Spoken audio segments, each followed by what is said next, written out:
DJ, I know you played a lot of receiver in high school. What was that process like moving to corner? How quickly were you bought into fully making that transition? Oh man, I had wide receiver aspirations. Like I wanted to come to OU and play under Lincoln Riley and play receiver.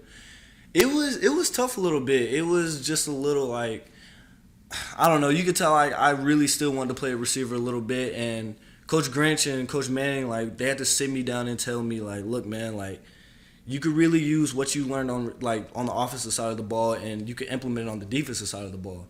So once I heard that and kept hearing it, they were still in my ear about that, and then also me like having a little bit of success, it started to push me over more towards the defensive side, and I can say now I'm completely bought in. I mean I do miss it though, but you know, it's okay. When did that switch flip for you? You talked about thinking about yourself as an offensive player. You know, when did you feel like you fully bought into being a defensive player? And maybe what are one of the two of the things that you took from being a receiver that help you the most in the position you're in now? Yeah. I would say I really started to flip and like make that decision that okay, I'm a defensive back. I'd probably say really really in the beginning of the season when I really started playing,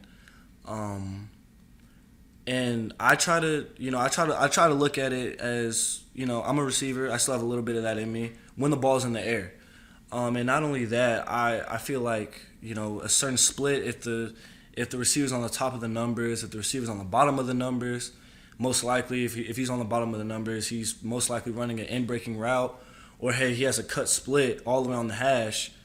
Okay, he's probably going to go under. I mean, because it wouldn't make sense for him to line all the way in and go all the way out. And not only that, but certain routes at the top, I could judge the tempo of how he's running.